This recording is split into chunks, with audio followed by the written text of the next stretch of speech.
Hello friends, आज की इस वीडियो में हम बात करेंगे एलएलबी सेकंड सेमेस्टर के पेपर थर्ड के बारे में। पेपर थर्ड से रिलेटेड आज की इस वीडियो में आपको 10 मल्टीपल चॉइस क्वेश्चंस मिलने वाले हैं।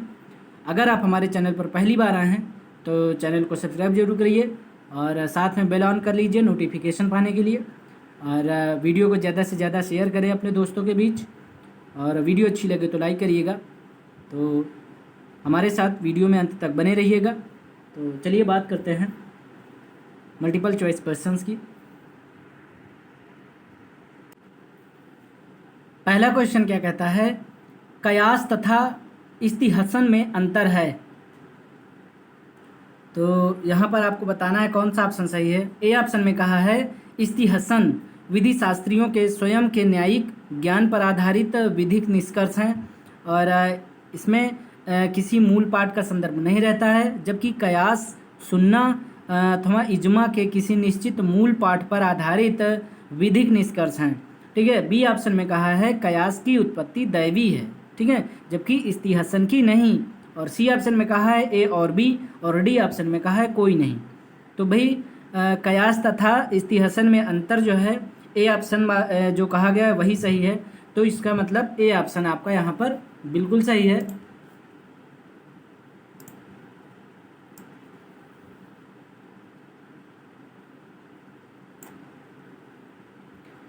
चलिए बात करते हैं क्वेश्चन नंबर दूसरे की। क्वेश्चन नंबर दूसरा क्या कहता है, फिक का तात्पर्य है।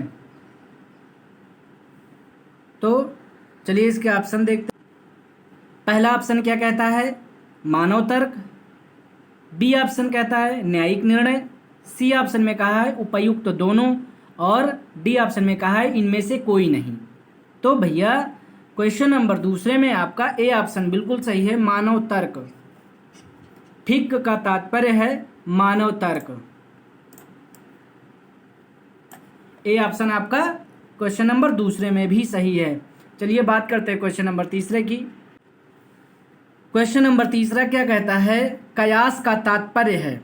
ए ऑप्शन में कहा है एक प्रतिमान से किसी दूसरी वस्तु की समानता या माप करना। बी ऑप्शन में कहा है प्रथागत नियमों का पालन करना। सी ऑप्शन में कहा है विधिक साम्य का अनुपालन करना, और डी ऑप्शन में कहा है उपयुक्त सभी।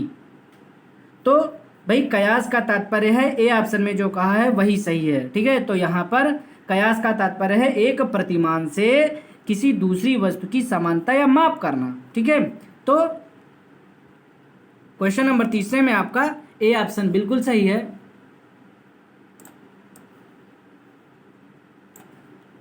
एक प्रतिमान से किसी दूसरी वस्तु की समानता या माप करना। ठीक है। क्वेश्चन नंबर चौथा क्या कहता है, मतलब क्वेश्चन नंबर नेक्स्ट चौथा है। ठीक है। चौथा क्या कहता है, सिया विधि के अंतर्गत निम्न में से किस महिला से विवाह करने पर वह शून्य माना जाएगा। ठीक है। तो ए ऑप्शन में कहा है यहूदी, बी ऑप्शन में कहा है ईसाई, सी ऑप्शन में कहा है हिंदू, और डी ऑप्शन में कहा है उपयुक्त सभी। यहाँ पर आपका डी ऑप्शन बिल्कुल सही है, उपयुक्त सभी।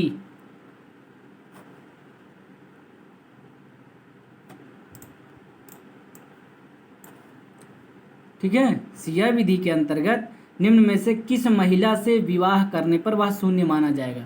यहूदी, ईसाई, हिंदू, उपयुक्त सभी। ठीक है। आगे बात करते हैं क्वेश्चन नंबर 5 में कहता है मुस्लिम विधि की किस शाखा के अंतर्गत बलपूर्वक या जबरदस्ती किया गया विवाह शून्य होता है। ए ऑप्शन में कहा है केवल हनफी विधि, बी ऑप्शन में कहा है केवल सिया विधि, सी ऑप्शन में कहा है उपयुक्त दोनों, और डी ऑप्शन में कहा है उपयुक्त में से कोई नहीं। तो क्वेश्चन नंबर 5 में आपका बी ऑप्शन बिल्कुल सही है, केवल सिया विधि। केवल और केवल सिया विधि। क्वेश्चन नंबर 5 में आपका कौन सा विकल्प सही है, बी ऑप्शन सही है, बी विकल्प सही है। ठीक है। क्वेश्चन नंबर 6 क्या कहता है कि मुस्लिम विवाह के लिए साक्षियों की भूमिका के संदर्भ में क्या सत्य नहीं है। ठीक है। ए ऑप्शन में कहा है 2 साक्षियों का होना अनिवार्य है। बी ऑप्शन में कहा है साक्षी केवल वयस्क पुरुष ही होते हैं। सी ऑप्शन में कहा है एक वयस्क पुरुष साक्षी का होना आवश्यक है। डी ऑप्शन में कहा है एक वयस्क पुरुष के स्थान दो वयस्क और स्वस्थ चित्त महिला का साक्षी होना मान्य है। तो भाई क्वेश्चन नंबर 6 में आपका बी ऑप्शन बिल्कुल सही है।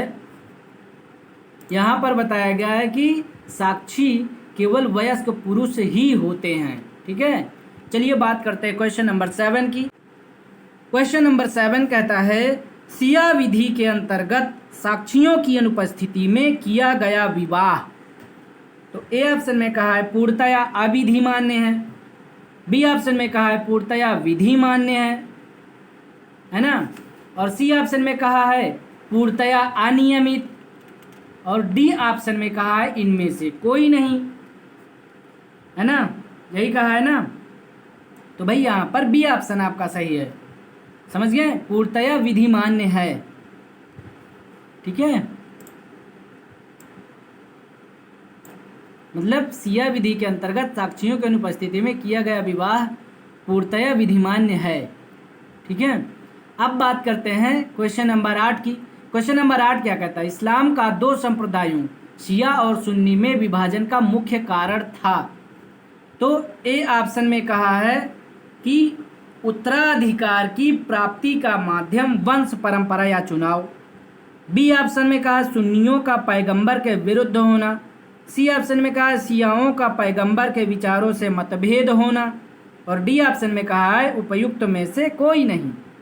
तो भाई क्वेश्चन नंबर 8 में ए ऑप्शन आपका बिल्कुल सही है। यहाँ पर उत्तराधिकार की प्राप्ति का माध्यम वंश परंपरा या चुनाव है। ठीक है, तो क्वेश्चन नंबर 8वां का ए ऑप्शन सही है। चलिए बात करते हैं क्वेश्चन नंबर 9 की। क्वेश्चन नंबर 9 कहता है कुफा विचारधारा किस विचारधारा को कहा जाता है ना। तो ए ऑप्शन में कहा हनफी, बी ऑप्शन में कहा हनबली, सी ऑप्शन में कहा सफ़ी, डी ऑप्शन में कहा मलिकी। तो भैया कुफा विचारधारा जो है वो हनफी विचारधारा को कहा जाता है। मतलब ए ऑप्शन यहाँ पर आपका बिल्कुल सही है। क्वेश्चन नंबर 10 कहता है इस्तिहसन अर्थात विधिक साम्य के समर्थक हैं। ए ऑप्शन में कहा है हनबली, बी ऑप्शन में कहा है हनफी, सी ऑप्शन में कहा है जैदिया, और डी ऑप्शन में कहा है इस्माइलिया। तो भैया क्वेश्चन नंबर 10 में आपका यहाँ पर ए ऑप्शन बिल्कुल सही है, हनबली। आई होप कि आपको वीडियो पसंद आई होगी। वीडियो को लाइक करिए, शेयर करिए, और आप नए हैं हमारे चैनल पर, अभी तक सब्सक्राइब नहीं किया चैनल को तो सब्सक्राइब कर लीजिए और बेल ऑन कर लीजिए नोटिफिकेशन पाने के लिए।